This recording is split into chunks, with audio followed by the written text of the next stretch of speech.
Hey guys, welcome back to the second episode of this podcast.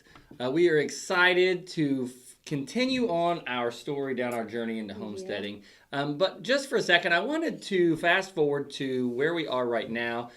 Some of you that are actually listening to the podcast and haven't seen our YouTube channel may not know a lot about us. Basically, we are on 10 acres. We're a family of 6, and we're trying to grow a market garden to both feed our family and sell some produce. And then we also have goats. We have a cow that we're soon going to have back over here for milk. Ducks. We have chickens, ducks, and we had pigs for a while, but we'll get into the story. We used to have quail and some other things. Yeah, we used to have some other things too, yep, but we will get more into that. I just want to kind of give you guys a little bit of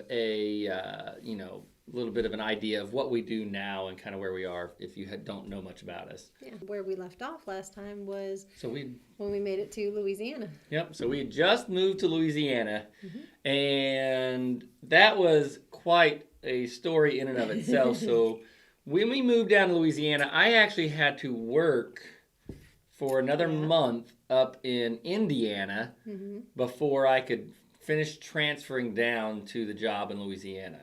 Right. So we were transitioning out of, we had just gotten out of the Navy. And, when we were in Indiana, we had just gotten out of the military. And so it was like a fresh start for us. And, we had decided homesteading was for us. And we were hooked. So then, the move down to Louisiana. So me and our 3 girls at the time, and Miles, he was born in Indiana. Miles, yeah. So me and all of the kids, all 4 kids, are moving down to Louisiana. But again, like he said, he had to stay behind for a short time. So you can imagine, any of you mothers out there, any of you homesteading women, you can imagine, a little hard at first. So. Yeah, I mean, really, anybody, homesteader or not, when you're stuck with 4 kids by yourself in a small house. So basically, I helped move the family down, and we didn't move into a piece of property with land at the time. We moved into a residential neighborhood. It was a smaller home with a little teeny tiny backyard and a normal little front yard and a little neighborhood. Yeah, it was not like InstaFarm. It was total opposite of that. It was right next to the interstate, so we could hear every single car passing by all the time, all hours of the night. It was completely different. Completely different than what it was. Complete city. Yeah, and so when we moved down, we still had our animals, and we had some good friends of ours. They're actually still really good friends of ours up in Indiana. Kind of watch our animals while we were gone. They have a piece of property that they had goats on, and they had chickens and turkeys and whatnot. So they kind of threw our goats in with their goats, and at the time, that's when we got chickens, right when we were moving. So right as we're moving. So we had already, as we previously said in our previous podcast, we had already done meat birds, but we had never had laying hens. Yeah, that's when we got laying hens. Not chickens per se, but laying hens. Right. Yep. And so, lo and behold, she is perusing Craigslist again, and she comes across, was it Craigslist or was it a friend? I believe it was Craigslist, that time. Yeah, because another friend had offered me the chickens that she had, and it didn't work out. So that's what it was. These that we ended up getting for the first time were from Craigslist. So someone wanted to get rid of their chickens, 9 free laying hens, and I am always the skeptical one. When I see something free, I mean, there's a catch. Someone's getting rid of it for a reason. He asks a lot of questions before he will even consider it. Yeah, which is a good thing. That's a good thing. And so we end up getting these 9 free laying hens, and they end up being not too bad.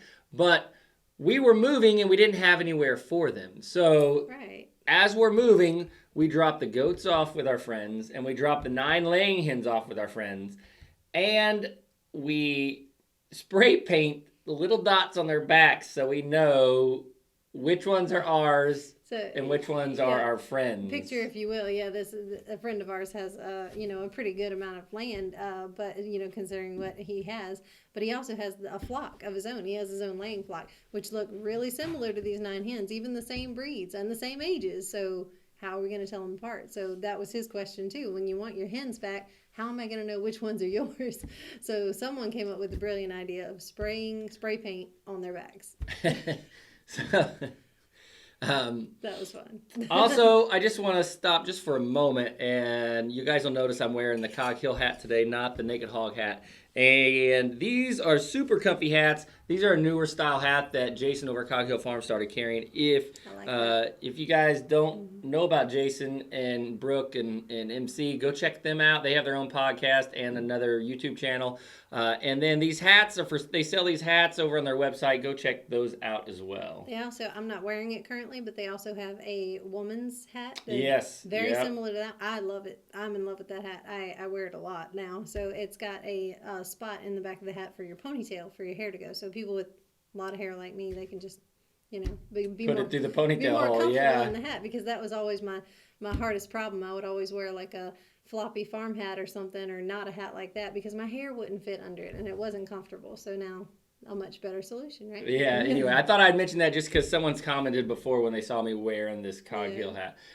So there's a girl version of it. So laying hens. So the 9 laying hens we dropped off, we spray painted their backs, and then we moved our whole family down to Indiana, or down to Louisiana. A lot of places. So then I drove back up, and I was up there for a month, and I drove down every weekend, the 14-hour drive. I drove down to see you guys and be there for a weekend. I would drive down Friday. You did. I would stay Saturday and then drive back on Sunday so I could work on Monday. Mm-hmm. So fast forward a month, we still have 9 chickens and some goats that have to go somewhere. Right.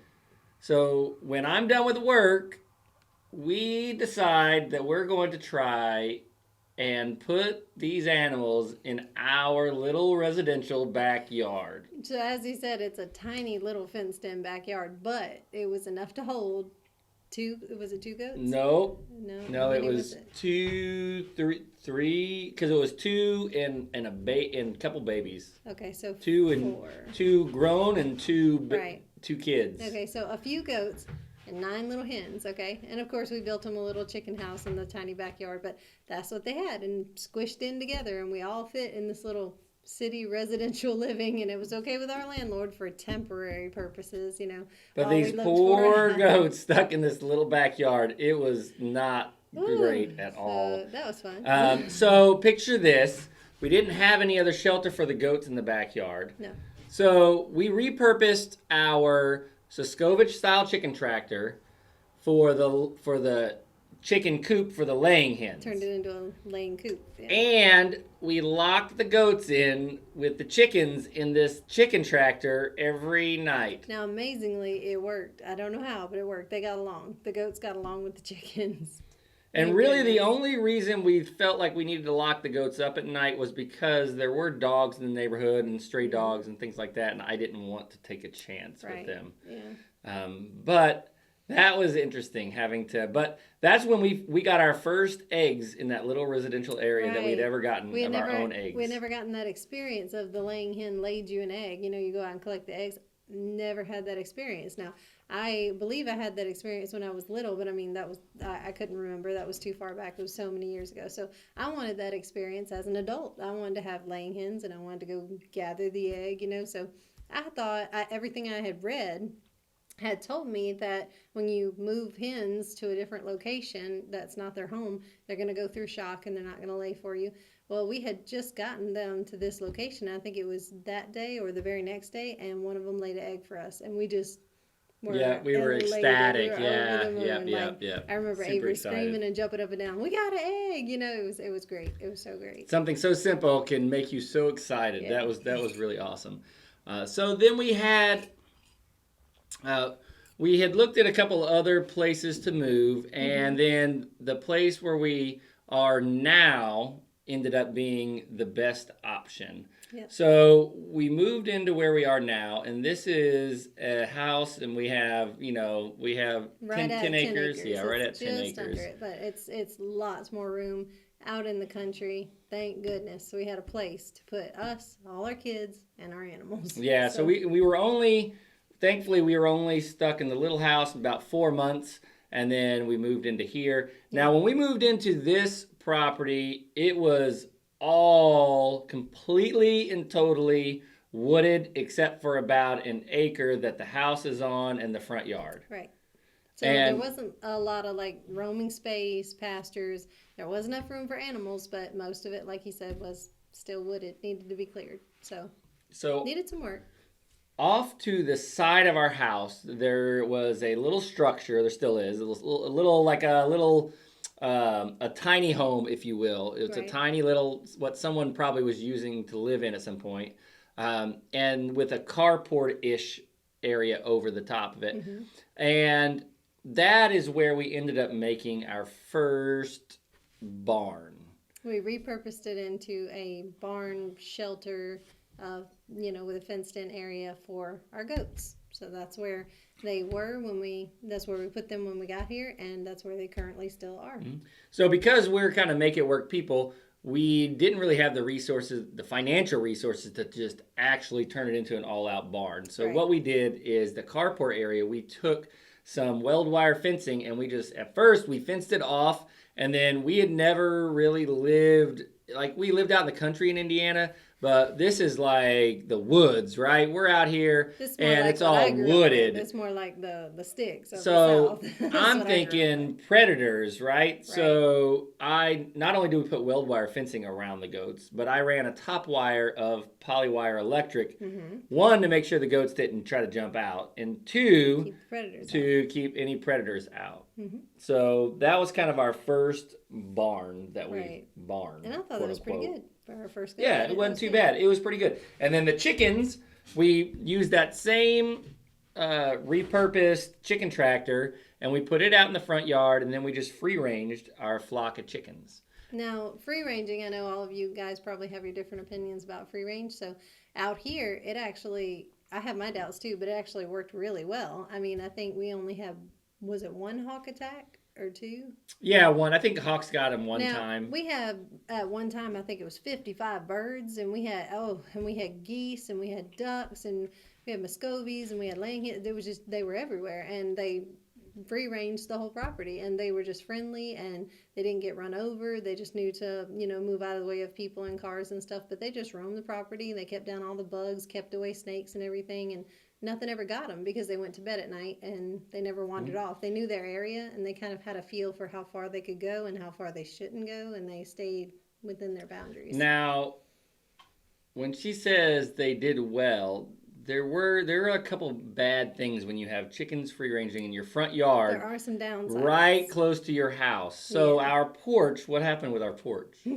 So something we didn't consider. They wanted to come inside with us, and they wanted to follow the people into where the feed is, or where the feed is coming from, which is people. So followed us up the steps of our porch and wanted to hang out on our porch all day and just wait to be fed, because I guess we pampered them too much. So with birds comes poop. So it was all over our front porch all the time. And once we got here with our 9 chickens and 4 goats, it was Craigslist-aholic over here. Bringing home chicken after chicken after chicken after duck. I got a little excited after about birds goose. for a while. Was it 6 geese? The geese we got we got them for free, right? So somebody just wanted to get rid of their geese, so I just got free geese. Free geese. You know how expensive geese are? Yeah. They are expensive. We want some more. Yes, we do. So yeah, and that's a different tale of further on of how we had to not have our So we move, we get more and more chickens, more and more poultry in general. We ended up going back up to Indiana, getting a few more goats from our good friends up there and bringing them down. We did. So we got a bunch of animals at this point, and then pigs. then comes the pigs. Then we decide, well, it was a really good experience with pigs up in Indiana, so why not do it again? Yeah. So we went and we got, was it 4? It was 4 pigs. We got 4 pigs with the intention of slaughtering maybe two of them. I think it was with the intention of butchering two of them and keeping two to breed. Now, when we say breed, we meant, later on in their life cycle when they get a little bit older. So Yeah, so the problem was these and so we got large blacks because we really like that breed. They're really gentle. Large blacks in general, when they're purebred large blacks, they don't come in. They're not able to get pregnant quite as quickly as they mature later on. It's supposed to take a while. So it takes usually 10 to 12 months from all the research that I had done previously, and from our experience in Indiana, that was true as well. 10 to 12 months before they're mature enough that they're able to get pregnant and breed. And also bear in mind the experience we had before in Indiana with the other breed of pigs, the Yorkshire Hampshire the other cross. breed we had, Yeah, the other breed we had, they were fully grown. They were fully butcher size and huge pigs, and they still had not bred. And none of our males were cut or castrated, and they had not bred. So we thought, it takes them a long time to be ready to breed. So with that experience in mind, we thought we thought it'd be okay. Surely these large black piglets, these little small babies, surely we have a lot of time before they'll breed. So right? about 6 months goes by. They're doing great. We had them. We put them in the woods. Right, the whole property is forested. So we lined out an area with polywire electric. Pigs do really, really well with electric fencing. The only thing you have to do is you got to train them to it when they're little. You put up some hard fencing, put in a little bit of one strand of electric in the inside, and then they learn that they can't run through that electric fencing. Same thing we had done up in Indiana, we did down here. So we ran polywire fencing out in the forest. It worked really well. These pigs were staying in. They were doing great. And then they started getting bigger. Well, we noticed they were getting bigger. I thought they were just getting fat because our kids have a tendency to feed them a lot of scraps and different things. Well, one evening, we're out by the driveway close to the pig area, and we hear little piggy squealing. We hear squealing. I hear squealing, and I've never heard little piggy baby sounds, before. And I said, what is that? So we go investigate, and lo and behold, we have one piglets. Of them had piglets. And we did not realize, pigs are big animals. She was pregnant, but we just figured they were getting bigger. And she was a big pig. You figure pigs, when you let large blacks fully mature, they're going to be between 600 and 900 pounds, depending on, whether it's male, female, and the genetics in there. But it had not been that long. They weren't. She wasn't even up to that. No, they were only maybe 300 pounds at that point. Maybe not even that, maybe 250. Yeah, they were still light. And so we thought they were just growing, and then they have these piglets unexpectedly. And then the next mama had piglets shortly thereafter, and the next one, and then before you know it, we are swimming in piggies. Yeah. Swimming in pigs. Now, the one thing about using electric fencing with pigs is that piglets, when they are tiny, they spend about a week snuggling to mama, and then they start roaming. They start roaming big time. And they do not care about electric fence because they're too small to even worry about it. It may zap them a little bit, but they just run right past it because they're not trained to it. You will have pigs all over your area. You'll have pigs up under your car, up under your house. They will be everywhere. And if you want a breed of pig that is going to give you lots of piglets, large black is the one because they filled their teats. Yes. They had 13 to 15 per litter. And they were healthy and good mamas. They were beautiful. Really good mamas. So sweet and so cute. And we love pigs. It was just so many of them. And they just a little bit about how they farrowed. They did really well. We didn't even know they were pregnant, right? So they went out, they nested. They have really good instincts. Some of the more industrial breeds that are bred for that type of thing are kind of like they don't have all the natural instincts necessarily. as strongly as some of the heritage breed pigs do, and they did really well. Same thing in chickens. Some are breeds have a tendency to go broody, and other breeds has been kind of bred out of them. So large blacks, really good mothers. If you do want to get into breeding pigs, I definitely highly recommend looking into large blacks because while they're not going to be a small homestead pig because they do get big, they're a large pig. They're not like a little cooney or something. No, they're very big, but they are really good. And most wonderful pig. Extremely ever. docile. So friendly. Yeah. So, and that was the best memories that we had about the pigs, or the best memories I had. Yeah, and I know definitely. The kids do too. Yeah. We would go out every day and we would, like go over the electric or into their area, and we would call them by name, and they knew their names. They would come to us and we would pet them just like a dog, and they would roll over and let us rub their belly, and they were so sweet. Yeah. And I loved them. So to resolve this piglet problem we had to wait for them to get weaned about 8 weeks. Then we put them up on Craigslist and put a sign out by the road and started trying to sell all these piglets. Right. Now, my memory of the piglets is when they started getting a little bit bigger, they weren't quite weaned yet, and we had just put them up saying that we were going to sell them. Mm-hmm. And I'm laying in bed at midnight, and I hear this rustling and rummaging under the house. And I'm like, what in the world is under our house? And I go out at like midnight, 1 a.m., flashlight, and look, and lo and behold, 2 of the piglets decided they were going to do some nighttime foraging under the house, banging and clanging the pipes. Our home is, if you haven't watched our videos, or I don't know if you can even see it in the videos, but our home is kind of a raised, a pillar-style home. It's off the ground. It's all, underneath. You can access it. So the pigs were under the house, just banging and clanging, and man, I had a heck of a time getting them back in at 1 a.m. These little scoundrels had decided they just wanted to play at night, and they were just too big to be held back anymore, and they wanted to go everywhere they wanted to go. So.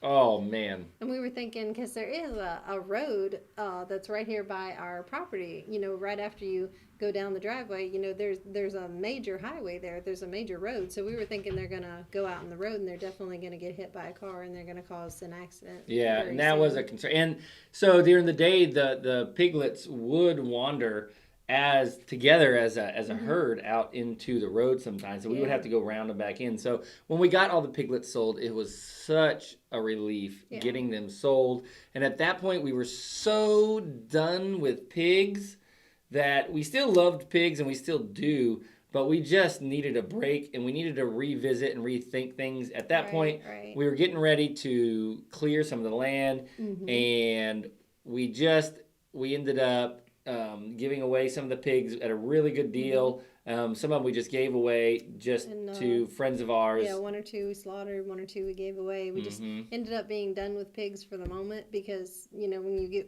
jump too far ahead and get too far into something and too far over your head like that, you have to step back a little. So we had to take a step back and decide what was best for our homestead because, like I said, it was becoming a danger. It was becoming overwhelming, and it was becoming a drain because I don't know if any of you know how much it costs to feed pigs, especially that many pigs. But the feed cost is something that you have to consider. That was a monumental feed cost. Yeah. It would have taken a whole nother job for us to be able to feed these pigs. Yeah, so we were spending roughly $400 a month in just pig feed. That doesn't include the other animals. $400 a month in pig feed. But they weren't even sizable yet. They weren't even fully grown. So by the time all these piglets would have become... Oh, yeah, if we had kept the piglets, for sure, yeah.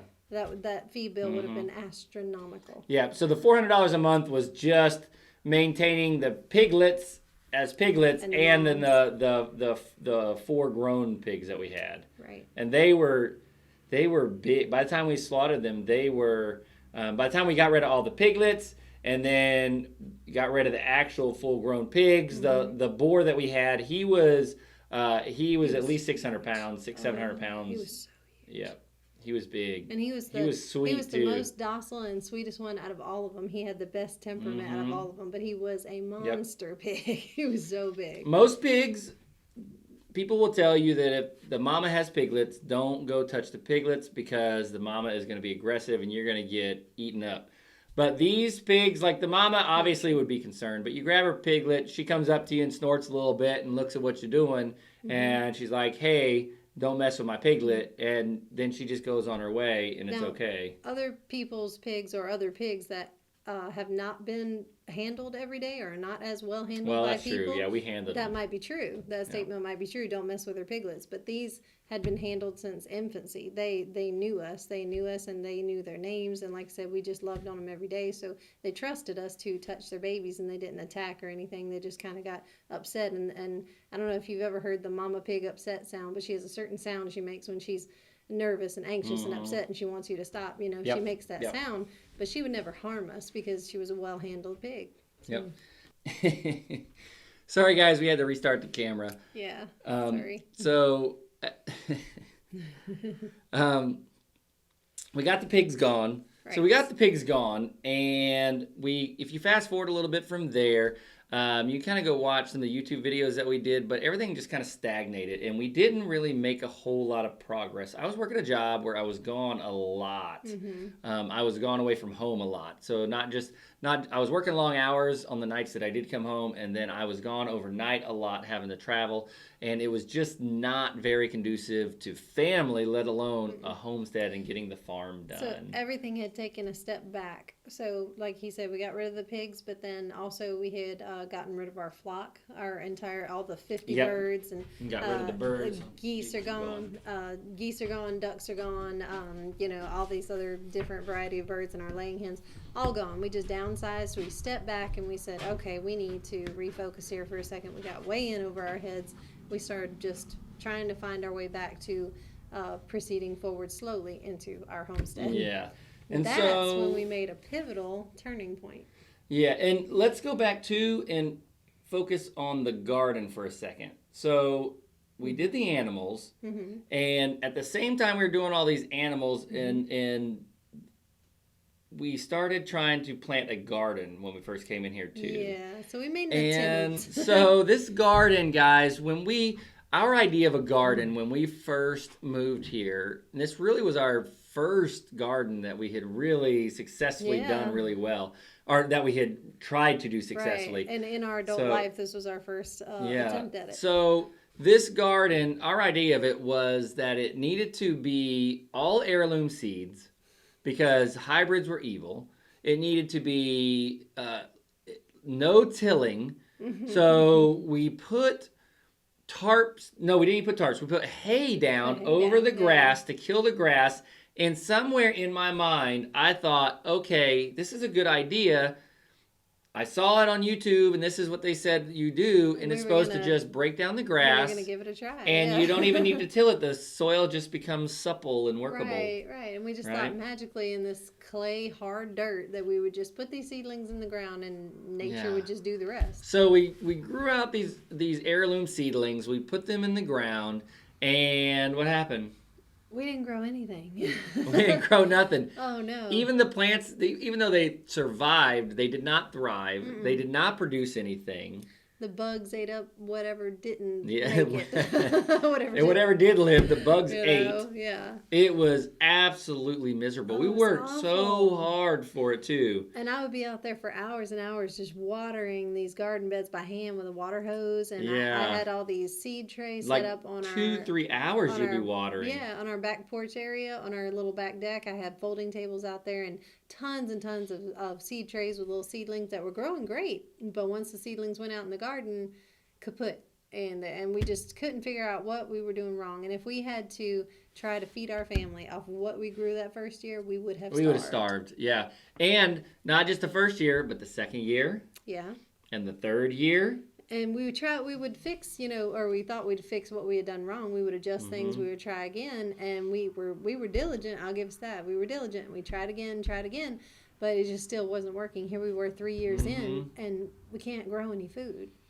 And so my good buddy Jason over at Cog Hill Farm, he was familiar with a company called Hoss Tools, and he's kind of the one that got me turned on to looking into Hoss Tools and trying out some of their stuff. So we ordered some of their seeds, and we ordered some of their tools, and oh my gosh, it was a Game night and changer. day difference. Game changer. So not only do they sell the seeds, the tools, drip tape, all the stuff you need, but they also, Travis puts out videos. Travis and Greg are the two over at Hoss Tools, and they put out videos on their YouTube channel, Hoss Tools, and they explain how to do everything. Yeah. And even if you don't buy anything from them, they put all these videos out, Right. and it's super, super helpful. When to plant, how to plant, what to fertilize with, what to use, and their stuff works And we just started so to, well. oh my gosh, what were we doing before? What was that? That wasn't gardening. Yeah, so the first time we did a squash bed, and we laid down drip tape, and we went to water and just turned the water faucet on. And it just watered the bed. And it just watered. No more spending 3 hours out with a hose watering. All you have to do literally is just remember to go turn the water off in a couple hours. You just got to turn it off. And so we started doing this last season, last spring, last year. Just this past year. Yeah. It's only been a year. And that is the first time we have actually had a thriving garden that could feed our family. I know.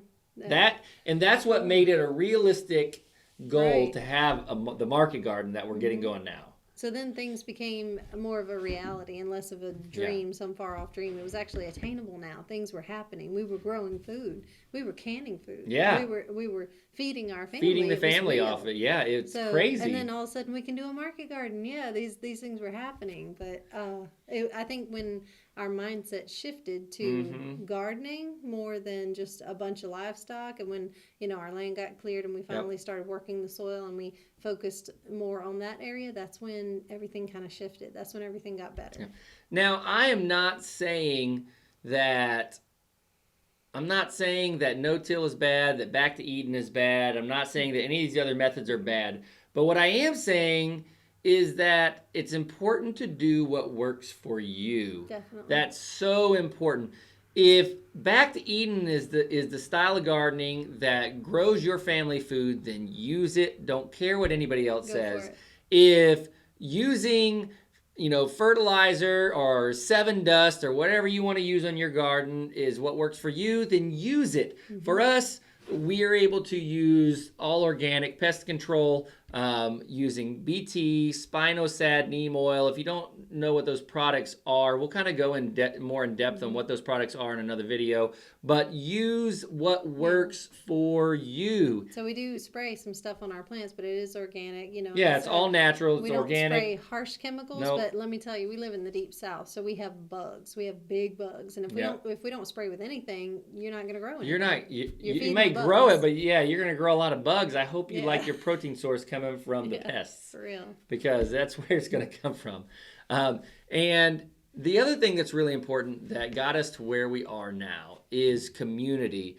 Definitely. Without our parents, without our friends, our family, our neighbors, we would not be where we are. No, not at all. We have had so much help from everybody around us in our network of friends and family that it's just unreal. It's so important, guys. Reach out to your family, reach out to your community, reach out to your friends, Johnny down the street that you've never met. Reach out to everybody, make those connections. Community is so important, and really, that's a huge part of why we like doing these podcasts and doing YouTube. Is we like being able to reach out to you guys and kind of give you guys our experiences and share them with you to maybe help you some point, And we were saying the other day that we literally wouldn't have any of the stuff that we have that makes our homestead work if it wasn't for our family and our friends and our neighbors. We wouldn't have our tractor. We wouldn't have our tiller. We wouldn't have any of this. So our tractor, it wasn't anything that was on Craigslist, on Facebook, nothing. It was strictly through our good friend, and he knew he had a friend that had a tractor that didn't use it, and he was able to see if he wanted to sell it to us. And so if it weren't for our good friends, then we wouldn't have the tractor. Right. Yeah, like he said, ask around, ask your neighbors, ask on Facebook, because community works. And community isn't just about taking, it's also about giving when they need help. So you just have to, you got to keep that in mind, that that's the point of reaching out, is because you don't reach out because you want something from somebody. You reach out because you want to form those ties so that when they need help, whether when they're looking you're there for something for their chickens or their goats or their garden, you may have something they need. So, and when you need stuff, like we've had neighbors that we don't know real well, but they know we're here, and they had those little chicken coops. We have some little tiny chicken house things. And he just came by one day and he said, stopped and dropped them off. I noticed you have chickens. Would you like these chicken coops that I don't use? Sure. Sure. Absolutely. We've had a neighbor down the road stop and drop off plants, just plant starts that he didn't have any. He was going on vacation. He didn't have any space for them, and he just dropped them off. Yeah. Community is so very important, guys. And so that kind of brings us current. The only other thing we have, I don't think we talked about our cow. So we have our, we gotta talk about Mabel. But we'll touch base in the next podcast on kind of the absolute current where we are now. Came to be the story of Mabel. Yeah, we can talk about Mabel, how we got Mabel, and then kind of talk about where we are currently with everything, and kind of our future plans is what I'm thinking. What do you think? Yeah, it's a good idea. We can line it all out on paper if you want. We can take it step by step. Yeah. So thank you guys so much for listening and watching. And if you guys haven't checked out Jason over Cog Hill Farms podcast, go check it out. He has a podcast as well. Great family. His podcast is also available on all the normal listening apps for podcasts, as well as he has a YouTube channel, Cog Hill Farm Podcast. And it is really, really, really good. Really good. They're on point. They're good people. Yeah, they're awesome and they people. know what they're doing. Yeah, they do know what they're doing.